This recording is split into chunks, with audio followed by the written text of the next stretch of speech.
Hi, and welcome to the Business Growth Journey with me, Nick Termini. Today, we've got an awesome guest, Marquita Miller-Joshua, on to share her story. Marquita, thanks for coming on. Thanks for having me on, Nick. Exciting to be here with you. Absolutely.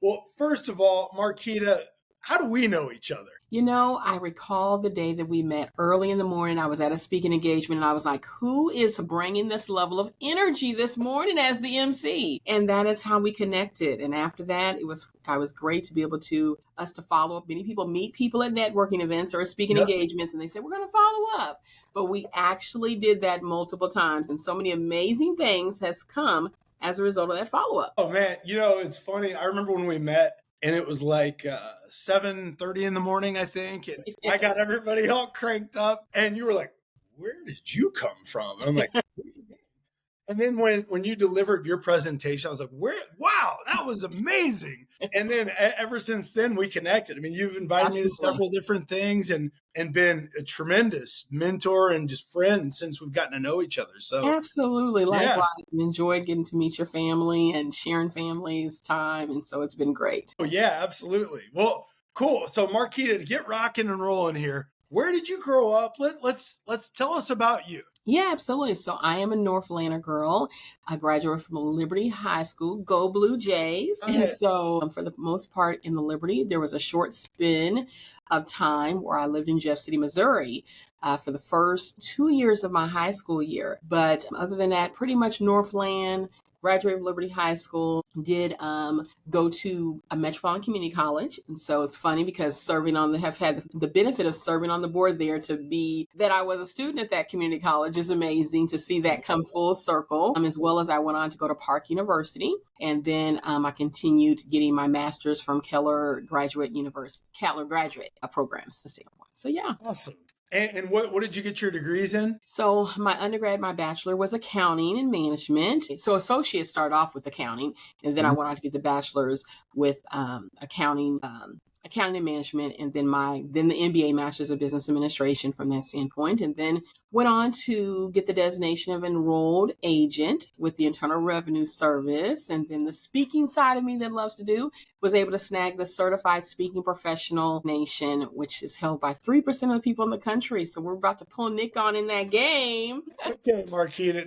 Now you just in one, I think that was one sentence, rattled off like 10 different things that you do. And I know a lot how you have, I don't know, I think you have about 40-hour days that you're able to fit all this stuff in compared to most people. It's amazing how many different things you do and ways you contribute and just give. And like you do so many cool things. But before we get going down that road, what my question is what when you were in school drew you to accounting? That is so easy and such a cool story because my dad, who's not living now, when I was in school, he would always ask the question, especially if you're in North Atlanta, then you understand about going roller skating. Okay. Roller skating was the thing. Where would you roller skate? I grew up in Gladstone. I'm a Northlander. Yes. So it was in Liberty at the roller skating rink in Liberty. I think they've changed names now from that standpoint. That was my right official, off 291? Absolutely. That was my official spot. That was the spot. And so every weekend when it came to that, I'm asking, can I get roller skating money? My dad would say, are you an asset or a liability? And I was like, whatever it takes to go skating, I will be. So at some point I had to go look those terminologies up and I was like, asset, liability. So it really is so true that what you expose your kids to, it does begin to shape and take form. And then after getting a job, working, everyone gets those summer jobs and they work, and then hearing, oh my gosh, you can file taxes and get a huge refund as a student, making some blunders there and having to go back and rechange some things because I found out I was a dependent and I shouldn't have blamed myself. And so I had to go back and redo those returns on my own so that I could have a place to live as a 16-year-old. Those things begin to expose me to the whole accounting and the tax professional world. And as they say, it's kind of the rest is history, but it really was the early on exposure of those things that caused me to start investigating. But also what I will give credit to for the 2 years that I was at Jeff City High School, they had a program called a career exploration. I highly recommend those kind of things. And now with technology, you can do it without schooling, without in the high school. But that was a semester program that you had to take, which was so beneficial. And I think that if we did that, we'd have some different results now. But in the midst of that, you took that and you, at the beginning of the semester and at the end of the semester, and it would rate you based upon how you answered the questions. What career choices would be ideal for you? So my answer at the beginning of the semester and the answer that it produced for me at the end of the semester were the same two. And they were two tied neck and neck: junior probation officer or accountant. And so by the end of the semester, and you had to research during the semester those careers, you had to shadow, go meet people, and at the end you take another test to see if your answers changed. And I was deadlocked on both of those. But after realizing the working hours of the junior probation officer, which, hey, after the many hours I worked as accountant, I probably could have worked less hours as a junior probation juvenile officer. So, it's interesting. I think my wife did an internship as something similar to that. But how do you those are very different fields. Absolutely. But I think that it drills down. A lot of people think of an accountant as someone who loves the numbers.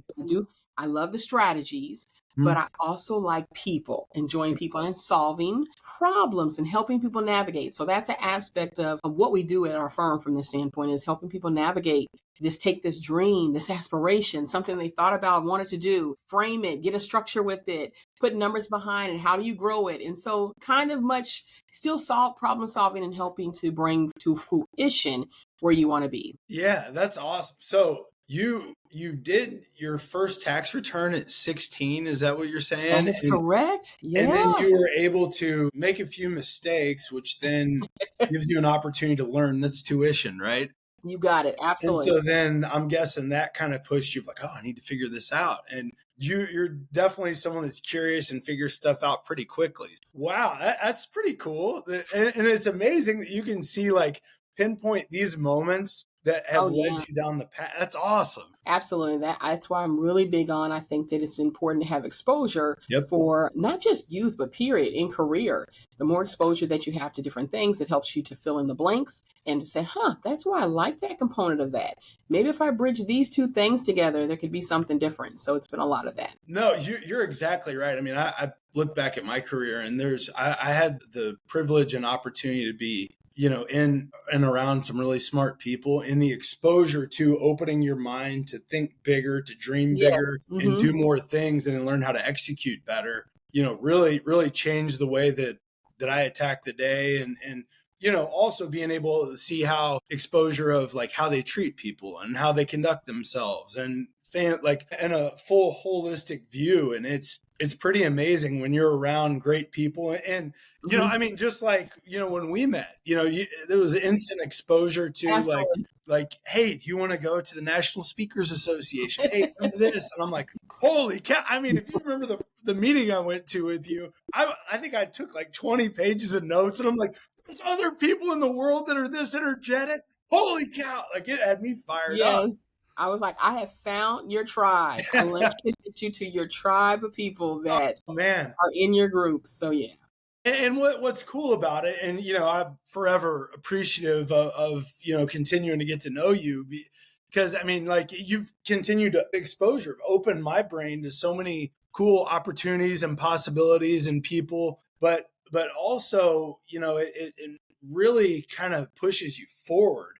And when you have someone that sees something that, I guess recognize somewhere where they recognize part of you is how they've grown, and then kind of take you under their wing. I think those are really cool opportunities. And when people have those moments, you got to capture them and enjoy them, because. Oh my gosh. Yes. Right? Absolutely. Oh my gosh. If it hadn't been for the number of people that have taken me under their wings for short periods of time, moments of time, long periods of time, I'm clear I wouldn't be where I'm at today.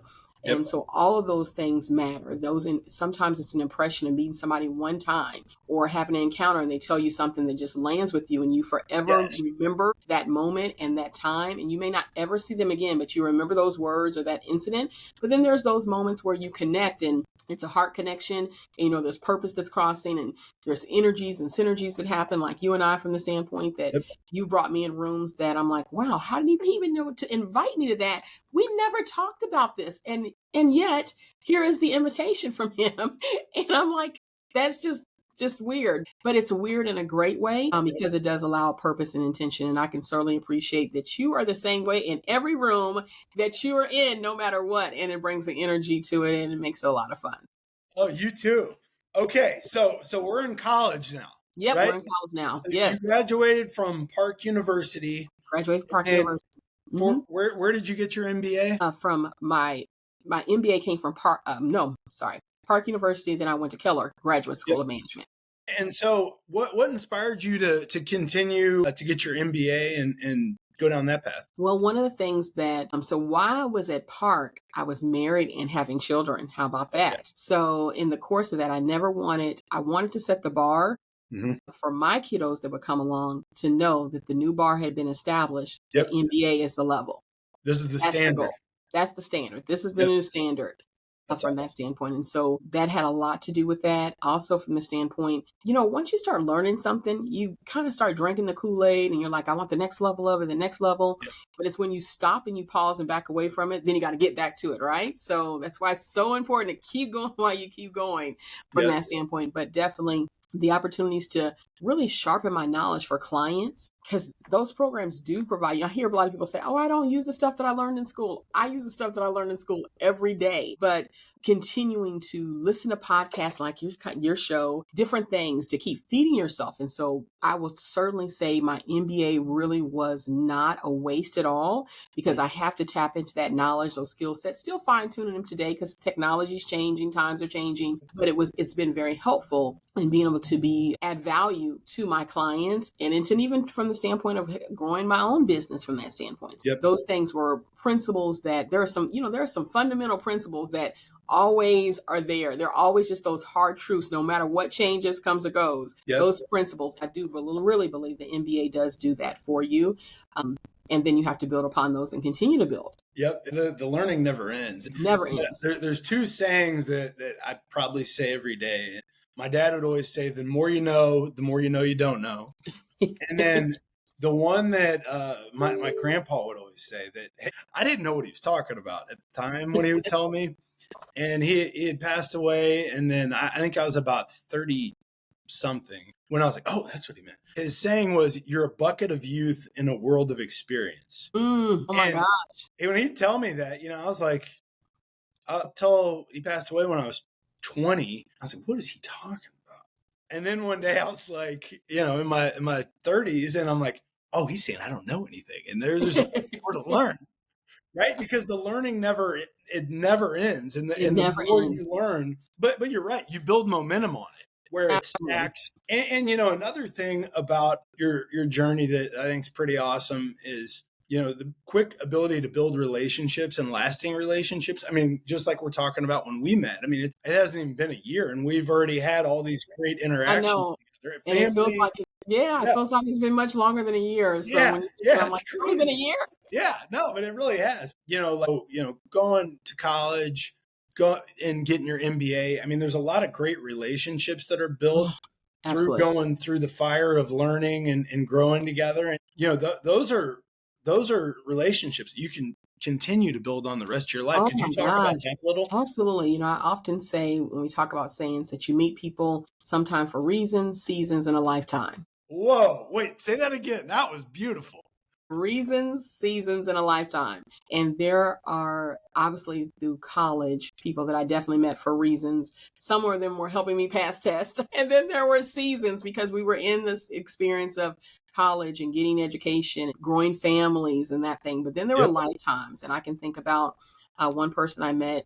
We actually almost went into business together, went and did a joint venture going to business together. She lives in Houston, and she is probably 10 days away from moving to Mexico. She's going to be leaving the country, moving to Mexico. But we met through there, and we have been friends ever since. We've witnessed each other have children, we witness losses, we witness business starting, needing information, and we still connect. Certainly, we don't have time to connect on an everyday basis, and not even sometimes every month, but we probably at least talk 2 to 3 times a year.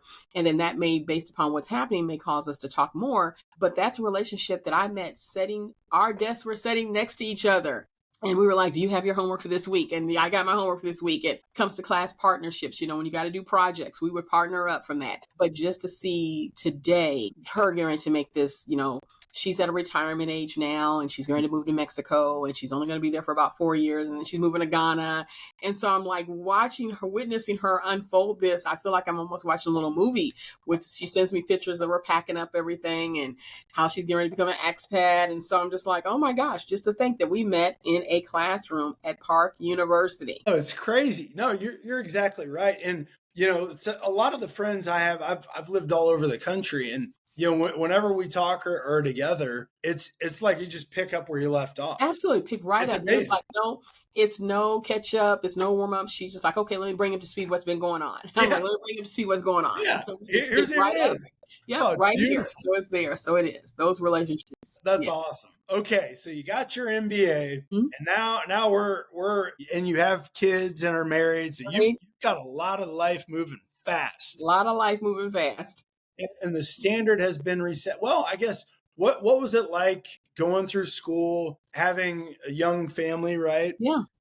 Because doing one of those in itself, you're learning yourself, you're growing, you're trying to figure out, navigate the new you, right? What was it like doing all these different things all at the same time? I look back, now my kiddos are adults. And so I look back and we laugh at moments in time where my late husband at that time, he's passed, so I've been remarried, but he would come and pick me up from school, and the kiddos would be in pajamas and Barbie doll shoes. And so he would be like, just leave it alone. This is how they wanted to come.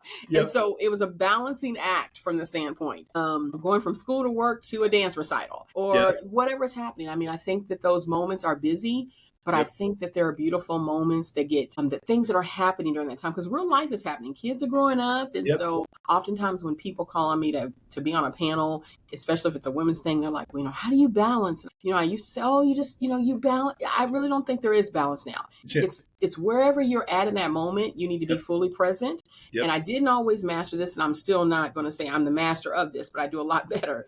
That wherever your feet are at, be where your feet are at. And there were times I wasn't at where my feet may have been one place, but mentally I was on a phone call doing business, and I'm like, hey, just hold it. I'm coming with the cupcakes. But because life was lifing and things were happening and people were going. But in the midst of it, I think we had a lot of fun journeys, a lot of fun experiences. It allowed them, in my early days of doing that, my business started part-time and was in the house. And so them being young, they would remember people coming to the house to drop off taxes or pick up, and they thought everyone was a cousin. And so that's how I moved out of my house, because it's like, there's our cousin. I'm like, that's not your cousin. And so, because they thought all these people were their cousin. Yeah, no, I get it. So I was like, this is not safe any longer. But the exposure that gave them, to this day, wow, if I'd had that, I just think about if I'd had that level of exposure to people who are business folks, that I was doing their stuff, and they would meet and they would talk to them, and it would, and to some extent they were like family, because the business was very small at that time, very intimate.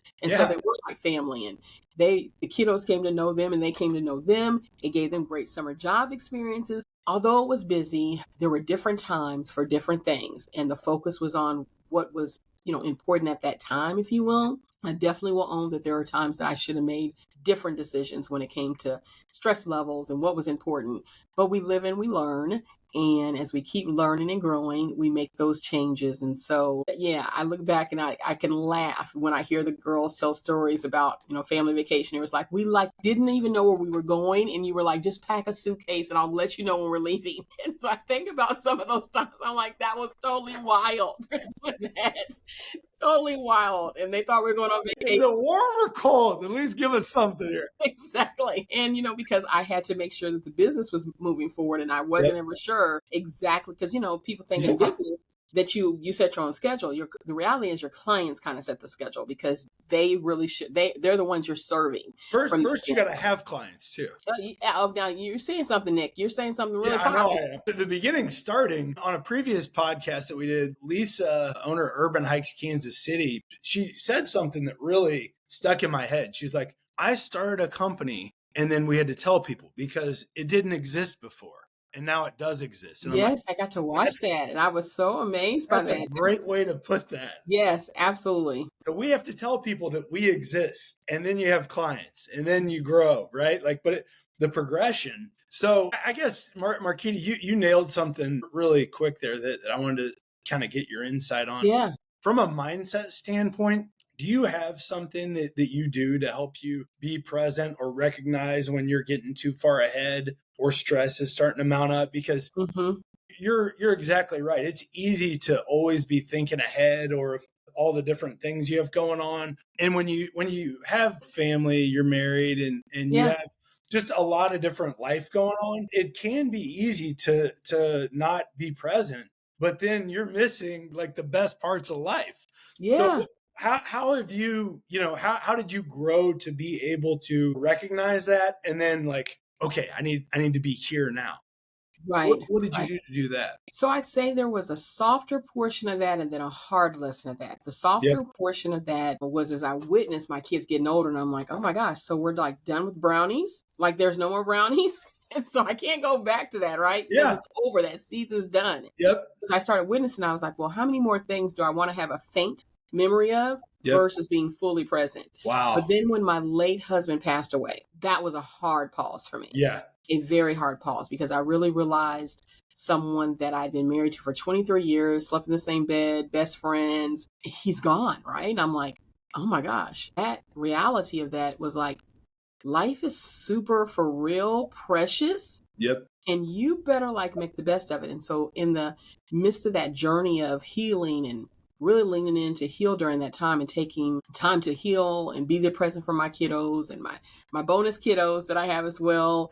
Being during that time, it really taught me that I witnessed friends, and not in a bad way, friends and people that were close to me that I can't say enough about how the city rallied around me and my family to support. But I also knew, guess what? Everyone went back to their life. Stuff kept moving. And I felt like the Humpty Dumpty with pieces all scattered out that I was trying to figure out if this puzzle piece fit. Oh, that doesn't work. And so that's when it was like, you know what? You better keep the main thing and align some things. And one thing for that was health for me. And the second thing was just enjoying life. And so there are times that, being in a busy industry, when you talk about tax and accounting, we have a lot of deadline driven times, and it can get highly stressful when you have to deliver the news to someone that you owe $42,000 or whatever the number is, right? You go for $50. There are times that sometimes I'll just go out, and if I go to grab something for lunch, and I'll just pull over and just roll the window down and just take that moment. Just quick little things to reset, realign, and then really working on boundaries. My team and I'm so super proud of them for this tax season. They keep repeating something that I said when I said it, I said, tax season didn't help us this year. We worked tax season. And so because we established those boundaries and really maintained them, you can always have rules, but people can break your rules, but you are the one who controls your boundaries. And so we set those boundaries so that we didn't see 1 o'clock and 2 o'clock and 3 o'clock in the mornings and exhausted and everybody stressed out, because I didn't want that for me. And I didn't want that for my team members either from that standpoint, because you spend a lot of time together and you don't want to be stressed every day that you're coming in. And not saying every day was a walk in the park around here, but we really purposed that on April 15th, I think we were out of here by 5:30. And that, every year we've gotten a little bit better at it and setting boundaries. And so I think it goes back to what going back to what your grandfather said about that, right? That as you continue living, just summarizing up, you continue living and you gain these principles, and it really helps you to align and understand what's really important, and how you put those things in perspective. And, as a business owner, you said something, Nick, that, you got to have customers, right? So, oftentimes as an entrepreneur and a business owner, you are stuck between, well, if I do this, maybe I'll lose customers. I don't want to lose customers, so let me just work a little harder. But I think as you begin to go that journey, you start realizing who are the right customers for you. And when you do that, when you understand who are the right customers for you. You know that real quick. And because in the beginning, it's usually not the right customers, right? It's usually like we've got to learn, we got to figure it out, we got to build. Yeah. And, then you start to continue to grow, and then you start working with them, and it's like, oh, this is like fun. Mm-hmm. Okay, so you have so much to unpack here, right? So if you graduated from grad school, Gotcha. and then from there, did you start your tax company right away? So is that where you went, or did you get a job, or what was your first? Gotcha. So all the time while I was in school, I was working. So I was one of those working adults that worked and went to school and did the family things. And what were you doing for work? Banking. How about I was so for any Northlanders who I used to work at Metro North State Bank, that doesn't exist anymore, but it was at Metro North Mall? Yep, Metro North State Bank. It was a Metro North Bank. But was it at the mall? They did have a branch that was there. I'm glad you mentioned that. I didn't even think about that. But so I worked there. That was in Liberty. And then I became Boatman's and Mercantile and all these evolutions. So the banking was my background in the beginning. And then I started what was your role at the bank?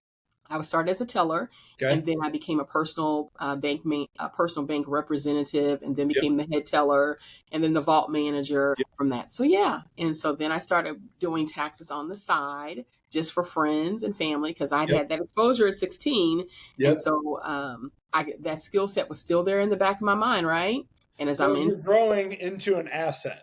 You got it. Now you are an asset, right? Yeah, because I was a complete liability in college. Yeah. I remember I've heard you say this several times, and I mean that one definitely hits. Yes, absolutely. So with that, but here's what's so funny with the master's program, that when you talk about, here we go back to these relationships, reasons, seasons, and lifetimes. In that master's program, I met a guy that we were both in the master's program, and here we go. In order to graduate, you got to do another project. And so by that time, because my life is set up, I'm like, I do not need a group of anybody because I am probably working at 2 a.m.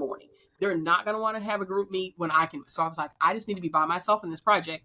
And I knew I wanted to do the senior project on my business at that time of how to really scale it and grow it. And so then he was in the class and wanted to do his project on his business, which was an IT firm. Okay. Now, this is so cool, Nick. So we both do, the rest of the class is all in groups. I am my own project. He's his own project. In the end, when we do our presentations, him and I got the highest ranking grades and we were never in a group. But him and I ended up doing business together.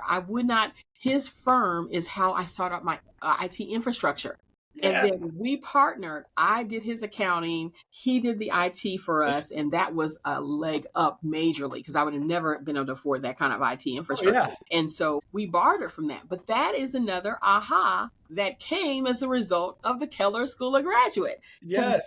That's how our paths completely crossed because he knew I was working by myself on a project. He was working. And so if we got, when you have a group, you got the power of the group to ask questions. But since we were working solo, we'd say, hey, I'm working on this. What are you getting on that? So we kind of used our independent projects to work together. And that budded a great relationship. And just now talking, the aha with that is he was in the city a couple of weeks ago. I saw it on Facebook. We didn't connect. But he now lives in Puerto Rico. He's retired, sold his firm. Oh, cool. And we still get serviced by them, and he lives in Puerto Rico, and I'm just so proud of him. Massive amount of success that he was able to do as a result of that one little project. And there's so much so, IT is different, technology is a different beast of its own. But he was able to grow, scale that, sell it, and he's retired and he lives in Puerto Rico. So again, those reasons, seasons, lifetimes. So one opportunity leads to the next, right? Yeah. And so, being able to create that kind of synergy and then it continues to build. And so at this point in your career, Marquita, so you've started your own firm, you started out of your house. Started at the house, then grew to still stay at the house, but go from working full-time to working part-time with the business. Starting to flip. Exactly. There we go. Yeah. Scale of times, right? Game is on. I knew it. There was the big, bold, hairy, audacious goal of flipping this thing, and it's the full time. This has got to work. This is where all the income comes. And so that adds a new kind of layer that Did it not really talked about much until you do it, or talking to someone that started their own company of that, oh, we got to get this thing going. Like it's now. Right, It's now. right.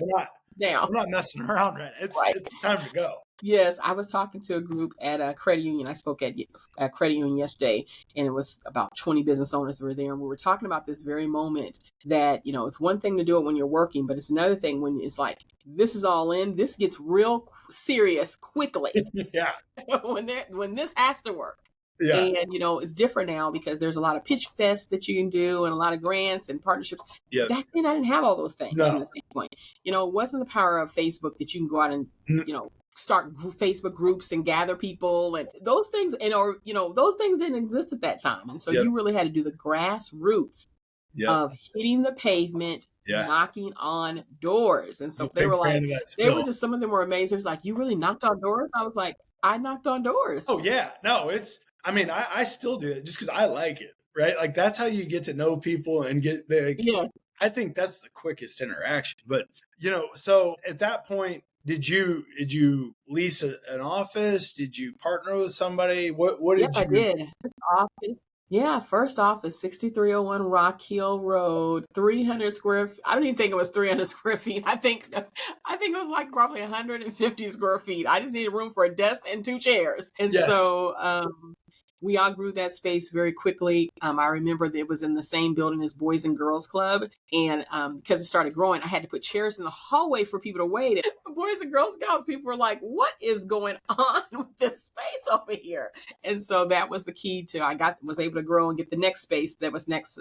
And we outgrew that one and begin to move. But in the very beginning, it was just me. So neat story how I got my first employee. Okay. Now, remember, I only needed space for about 150 square feet. Yep. And I was already trying to figure out how I was going to make money.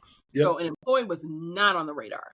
But I remember I had these chairs in the hallway where people were coming to get their taxes done. And one young lady was sitting out there to get her taxes done. The phone's ringing. I've got a client in front of me and about a hallway full of folks that are in the hallway and people downstairs that are waiting to get in the hallway to come to see me. And one young lady jumps up because the phone calls keep coming. And I have to stop to answer phone calls. So it's delaying me getting to people. At that time, I don't think the big thing in the voicemail and, where you could have an automated response. All that wasn't set up at that time. Yep. And so she jumps up from being a client and answers the telephone. And to this day, we still say the same thing. She says, "Thank you for choosing 5-Star Tax. This is Felicia. How can I help you?" And I'm like, whoa, whatever that is she does, I need that. When can you come and do the rest of that? And so that is how I hired the first employee. So wow. That was amazing. So like that, but that's the kind of initiative you're looking for. If you were to interview somebody, you want to see somebody that's in. You want to see somebody that's bought into what you're doing and wants to be part of it. That's absolutely. She just jumped right up and she did that. And I was like, whoa. And she was like, I'm off today. I can do this all day. And so she did it the rest of the day. I did her tax return free, needless to say. Yeah. And we came up with a plan for her to work. Yep. Now, that was another scary thing because I was like, oh my gosh, I got to figure out how to pay you too. This is enough already for me. But it also allowed me to see very quickly how she freed up time because no longer did I have to answer the telephone because she was doing that. And then she was greeting the customers and she figured out a plan of how to schedule them so we wouldn't be in trouble with the Boys and Girls Club because we were overflowing into the lobby space. So that was great. And it did really teach me a lesson that sometimes when you're trying to save, you could hold yourself back. Yes. But by bringing her on and pushing for that additional capacity allowed us to grow. But that was scary stuff. That was probably about the same fear level I had when I stopped and was doing it full time to bring her on because I'm thinking, oh my gosh, this chick really needs a paycheck and I have got to figure out how to make this work. Yeah. I mean, and that goes back to the mindset part of being able to think abundantly versus having a scarcity mindset, because once that scarcity mindset gets a hold of you, it can take you down some dark paths very quickly. And when you're able to just continue to think abundantly, like one opportunity leads to the next, there's collaboration opportunities, something good's around, things are being able to think like that. Yeah. Is one of the, like, how do you do that? Because this sounds like one of those moments where the rubber meets the road of like, I can't think of what I'm losing. I got to think about what I'm gaining and build. Yes. Absolutely. For me, unapologetic, my faith was really the Yep. key. I mean, I can't even sugarcoat it, play around with it. Yeah. It literally was the core of that. And so filling myself up with things that would speak faith and Yep. that would help me to believe, and aligning here in mindset and thinking positive. And I hear people say, oh, that's mumbo jumbo. Well, let me tell you, the mumbo jumbo got me 25 years in employees. So I'm Yes. fixed and sold. Yeah. Cannot be done. Yeah. But I would say it made the difference, because when you do start drinking, and even, there's so much that's happening in the economy, and every, few years, we had pandemic, and then you have few years, and then there's another storm that comes along. You have to figure out how to navigate those same cycles. They're going to come with the same mindset, because you can very easily, it's never like you've passed the test. It's like, oh, I passed that moment. Yes. Here comes the next big wave. And I have the only thing that's going to be consistent is change is happening. Things are yes, it's going to stay happening. the same. And I remember, like, when I was in the corporate world and getting into the professional world of trying to break into a new client or build new relationships. You hear stuff like, oh, we do what we've always done, or we do things the way we've always done them. And like, I'm into market disruption and I like shaking things up. Yes. So when I'd hear that, I'd take it as a challenge of, okay, that means I got to figure out a way to bring value and to bring a different element that maybe hasn't been considered or brought in, or be that rocket fuel energy, whatever it is, right? But yes, being something. Yes. That's one of the things I love about you, because you do that at the table. It doesn't matter what concept or who's talking or what they're thinking. You're like, well, hey, have you considered this? And that's the power of team. Yep. Oftentimes when you are in a small, medium-sized business, whatever you want to classify, you still need to have people around you that challenge your thinking, that challenge you to see something a little bit different, or to consider something, to bring that exposure. Remember, we talked about that whole exposure. So that still plays a role. That exposure as a youth plays a role, but exposure plays a role as an adult to continue to be exposed to different ideas, thoughts, patterns, so that you can say, maybe there is a different way to approach this than I thought. Yes. Okay, Marquita. So you've got your accounting firm up and running. You've got your first employee. So this is an incredible journey, right? Like you've had just an amazing path to get to where you are. What type of, just to fast forward a little bit, let's just go through some of the things that you do.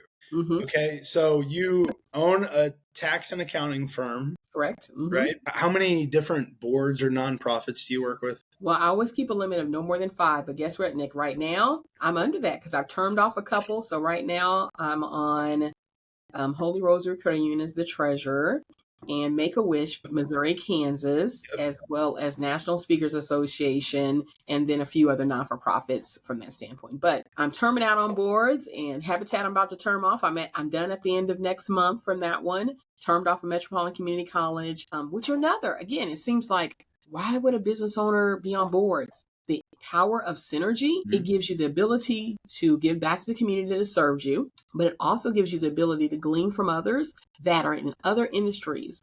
And you get their thoughts, their insight, their guidance, friendships that you would have never maybe even sat at the table and had these connections. I was we had our Make-A-Wish board retreat in Columbia, Missouri, just I think maybe last week or the week before. And the conversations that we were having around fundraising instantly allowed me to be in a situation to help some of my non-for-profits. Yes. Like it all connects. It all connects. The other thing is it's wind in your sail and you're wind in their sail. Absolutely. So it continues to push you forward, energize you. We're not even halfway through the list of things you do. Okay. So you are also a keynote speaker and certified speaking professional. Could you just, and I mean, are there many accountants that are keynote speakers like you are? I mean, I know the energy level that you bring, and I've had the opportunity to sit in the room with you and be at some of your speaking engagements. And it's full on energy and like relatable stories. It's incredible. I mean, it is an awesome experience. Like, how do you go from accounting to that? I mean, these are opposites in a lot of ways. You would think that they're opposites, but that's what I discovered. People would start calling on me to talk about ways to start businesses, how to grow their business. Could I come and talk to their group?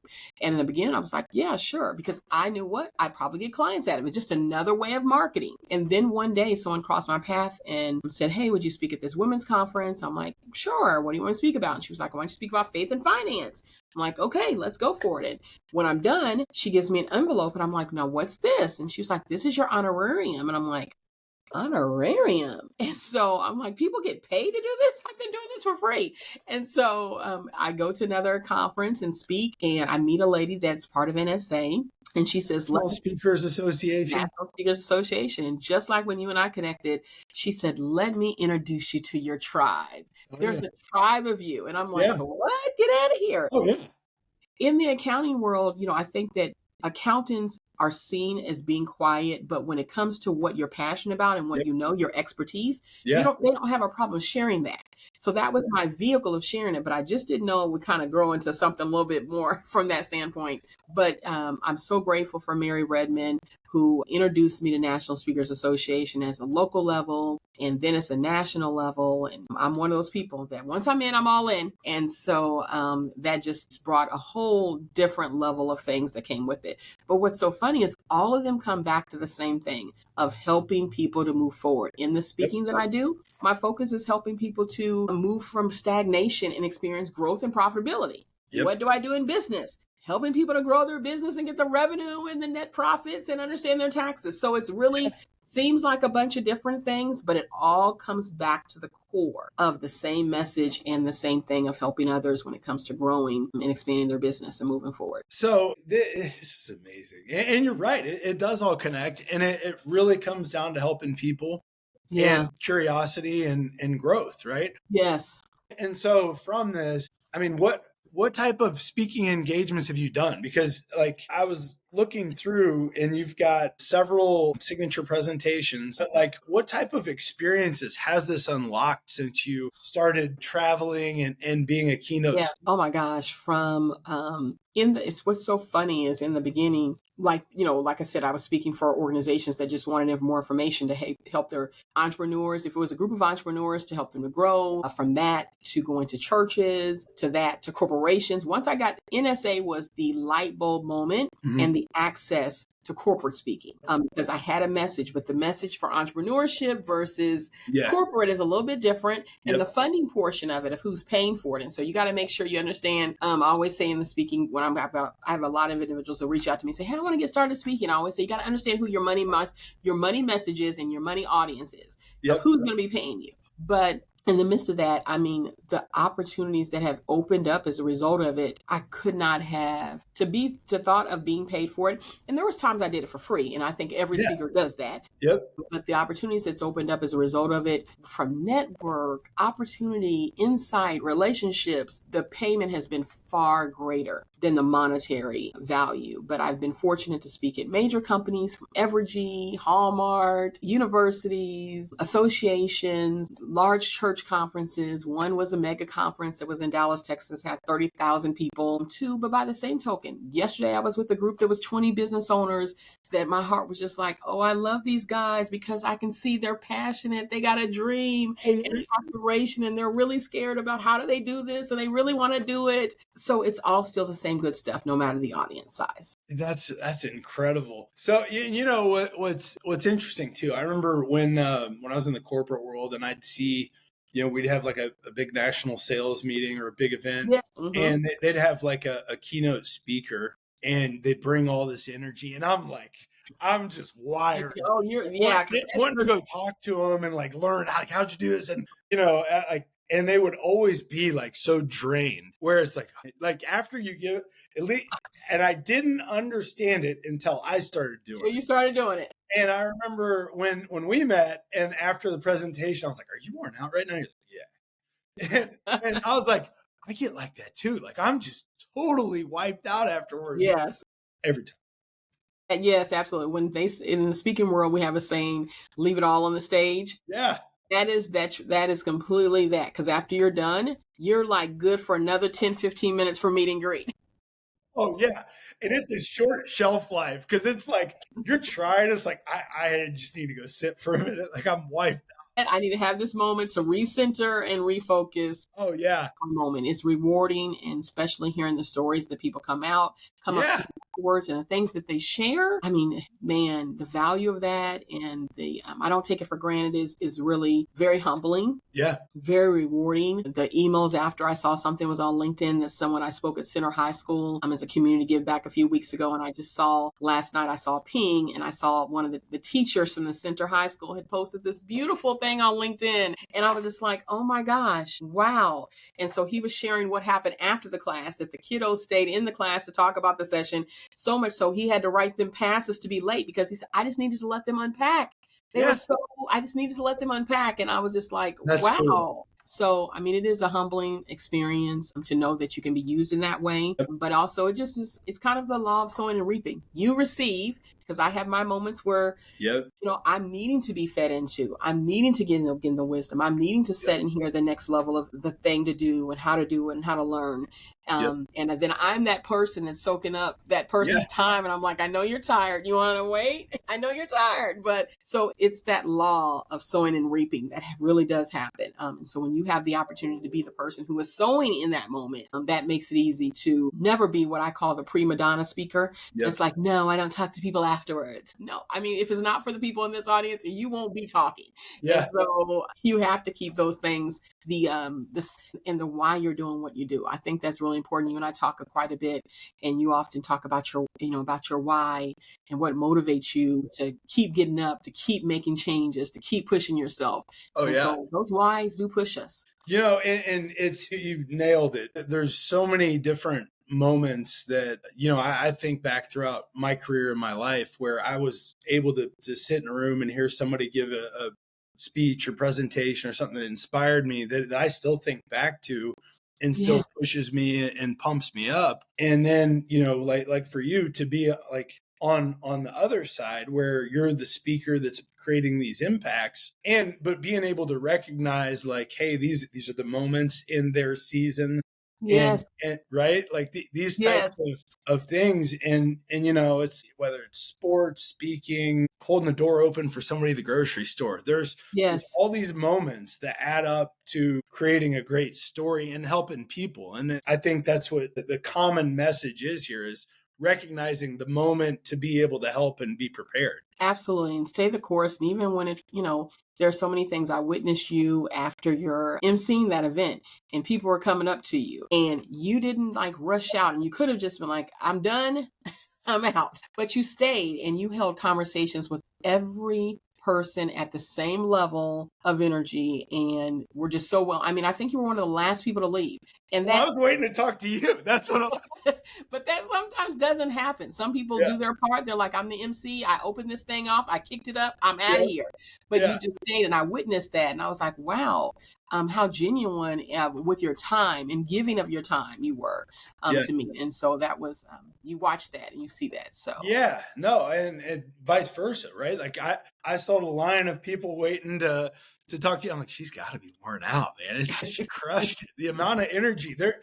I just like there's not many people that walk in a room and you just see this explosion of energy. And when you got going, I'm like, oh wow, this is cool. Where did she come from? Okay, so you've got your accounting firm. You're on many boards, giving back, helping people, and continuing to just be wind in the sail for a lot of people, and creating great relationships. You're a keynote speaker, and you've also written books. That was talk to us about like what created that and what got you down the path of becoming an author. That was, again, I go back to these power of connections and relationships that a friend who, I'm trying to think of how our paths crossed because we were speaking together. That's all. Paths crossed. We were speaking together, and afterwards he said, you see all those people lined up asking you the same question? And I was like, yeah. He was like, that's money chasing you, and you need to figure out how to answer that without you standing there. And I was like, whoa. Oh, could you say that again? I was like, he said, it's money chasing you. You've got to figure out how to package the answer so you don't have to stand there to give it, you can say it's in this book. Wow. So that is how my first book came about. I was just like, okay, what are the key questions that I get after I speak or people ask me? Let me write those answers down, flesh it out. Partnership, that wasn't something I would have ever thought about writing a book. So I found someone who was really, really good at doing the editing. I put my thoughts down. I had to trust them to look at my writing and be like, what in the world? But then they were like, I got this. I take it from here. They fleshed out, brought it back to me. So that way I could make sure it was still my voice, still my content. We made edits and we went to production from that. That was the first time that I wrote a book. The next time that I wrote one was a collaboration project with a group of authors that we were talking. It was called Shift On. It was a fun project where we all shared a little bit of our journey, what we thought. That was before my late husband passed. So I thought I had a shift on study story. I had no clue what was about to shift on. Man. But so we wrote these chapters together and that book went bestseller with Amazon. What? And so that taught me just the power of, what I did with one book versus when there was 20 authors and we shared going to each other's cities. They came to Kansas City because I did a segment on Fox 4 Morning Show. They were able to come on the morning show with me and we were able to showcase the book. It was so fun, but that was a moment in time as well. So yeah, but those are the two things that were probably the most aha, would have never expected. Well, there's a lot of things, but I wouldn't have expected thinking in high school that I was going to speak, be an author, or be on TV. None of those things were ever on a play sheet, radar, and would have never thought about any of that. But it was really because of, again, I keep going back to that, the relationships, meeting people, connecting with people that will pour into you and encourage you to take another step, or have you considered, you should try, you should think about. Okay, Marquita. So there are a couple of things here that you just, when you're open to thinking abundantly versus locked down and locking yourself in and creating limitations, and you're open to the signals that kind of continue to propel you forward, and these opportunities come out and you're able to seize them and recognize, like, whether it's a great relationship or someone said, hey, you should try this, or hey, I see this in you. Because like what I've learned, I remember when I was like kind of trying to figure out how to leave the corporate world, and I brought up to my wife, like, hey, I think I want out of this, and I want to get into real estate.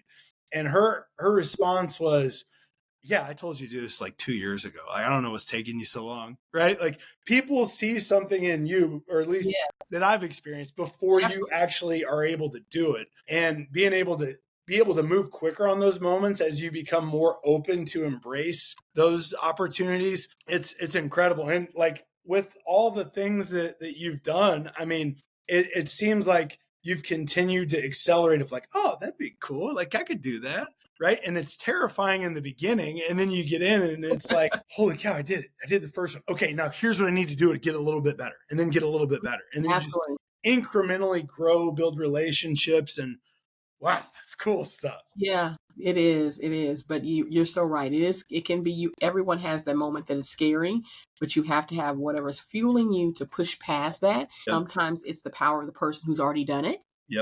Because when you're looking at someone, talking to someone, and they're holding your hand and they've already done it, and they're like, listen, I'm telling you, you got this. I've done it. I'm walking with you. Keep walking. That makes it so much easier. And so going back to that whole sowing and reaping, you become that for someone else, and then someone else will become that for you. Man, that's beautiful. Okay, Marquita, to wrap up, first of all, thank you for joining us on the Business Growth. Thank you. It's been great. It's always fun having that opportunity to talk to you, and your story is absolutely incredible. And I mean, I think we could probably talk for about a month, and there's still a lot more to uncover. But if you're to look back, I mean, are you surprised on where you are now compared to when you did your first tax return at 16 years old? I mean, my gosh, absolutely. Is this the vision for what you had? I mean, it's amazing. No. There were different levels of visions that I had. At one point I laughed now that I was like, we're gonna have 16 offices. And I'm thinking I would be a dead woman if we had 16 offices. Yeah. So there were things that I set on and had to reel back and say, the reality is, what do we really want out of this? Is there a better way to do that that's more effective? But still, even in the midst of it, I still would have never seen any of these things. I wouldn't have seen the ability to work with the amazing team that I get to work with on a daily basis that is sharp, is attackers in their own rights, and they point out things, they catch things. Have we considered this? I wouldn't have seen any of that. And I'm very grateful. I'm very grateful for it. I'm very grateful for people who refer us. Our name comes up in their mind and their thought. They're like, like, oh, I was just thinking about you. When people say that, I'm just like, oh my gosh, that's awesome. Yeah. From that standpoint, because it doesn't have to be that way. And so I don't take those, I try to avoid taking those moments very lightly, because things can change very quickly. And so, I mean, we've seen that, if nothing more. I know I mentioned the pandemic before, but that was another moment in time that was a very hard lesson to be taught. When people were when they were shelter in places, we were still moving, and I was very grateful for that, because the moment that happened, I thought, how am I paying these people? And I love them. They're like family to me. How are we going to navigate this? But we never stopped working. I didn't stop. They kept coming. We showed up together. We never got COVID at all. I mean, so I was just grateful for that. And we were able to be here to serve the clients that we needed to serve through that without any hiccups, because our clients needed us more than ever. Yeah. We didn't even know that we got opportunities to help other organizations. Part SBA, we did a ambassador program with them, and was able to help people that needed funding to do virtual webinars to help guide them through some of the if we would have stopped, and it wasn't just me, I just couldn't stop. I had a team that didn't stop. And if any of us would have stopped, some of those businesses wouldn't be around today. And that is very humbling to sit with, to know that. Yeah. But it keeps me very grateful. And I am very grateful. That's an incredible responsibility to bear. But, being able to, again, help people through these situations is pretty cool. It is. It is very rewarding, very cool. And I stay in a place of gratitude for that. Well, and so Marquita, someone that is either, trying to figure out their path as they're getting into the professional world, or somebody that has already hit new levels of success, like you've continued to challenge yourself to grow, and there's no grass growing under your feet for sure, right? So what would you say to them, just as a closing note of, just advice or words of inspiration? I would say we have a windshield and we have a rearview mirror in our car, right? We have both of those. Yep. Both of those are important. We need to look back at where we have been, because that gives us a moment to really have a moment of gratitude and to see how far we've climbed. We may not be where we want to be, but when you look back, you're like, whoa, I can't believe I've done that. So that helps to fuel the next thing. But the windshield is much larger, right? Yeah. It's much larger. The windshield's much larger. So keep looking forward, growing. And in the windshield, you're going to see people that are going to come across your path. What am I going to say? That are coming across your path for a reason, a season, and a lifetime. Yep. Embrace them, be present, and enjoy the journey. Really enjoy the journey doing it. Yep. If it doesn't bring you, I was in church, I'll say this, last Sunday, and we had made a decision in our company on Friday that we terminated a client. And so I was sitting with it. I was like, should I have done that? Was that an easy move, a bad move? Mm-hmm. I wanted to be sure. I knew in the moment that potential client at that time just didn't feel like a right fit. And so I was like, was I too quickly on that? And I heard my pastor say something on Sunday that confirmed it all for me. Yep. He said, when it disrupts when it disrupts peace, joy, and organization, you shouldn't be present in it. And I knew I had made the right decision with that client to say, nope, we're refunding your money. We're done. And so I say that. What brings you, I'm going to flip it around. What brings you peace, joy, happiness? Lean into those things, go all forward, and be present. And I thank you, Nick, for the opportunity for you to share your space. You're so generous with that, to share your space and your time, your platform. I certainly am so excited for all the things that you're doing. And I can't wait to continue to celebrate with you with all the different episodes that you will have, and keep listening to the podcast. I'm learning from them. So I just salute you for all that you do. Thank you, Marquita. This has been awesome. So to final wrap up, how would people get in contact with you at 5-Star Tax and Business Solutions? Or if it were for a keynote speaking event, what's the best way to reach you? Yeah. Absolutely. So you can certainly contact us at 5-Star Tax and Business Solutions, which is an easy number, 816-444, and I'll say that again, 816-444, or on any of the social media platforms, Marquita Miller-Joshua, MarquitaMillerJoshua.com for speaking. But the easy number, where I'm going to always be at, my team's going to always make sure I'm connected, that I get back with them, that they keep me accountable to call and return calls, is to call the office. That typically, it works great. We're hands-on. We're hands-on. There are times where, we use the working time to get work done, and it goes to voicemails, but we are hands-on. We make sure we're touching and connecting and all that. Absolutely. Well, Marquita, thank you so much, and good stuff ahead. Thank you, Nick. I appreciate it. All right. Good stuff. Thank you.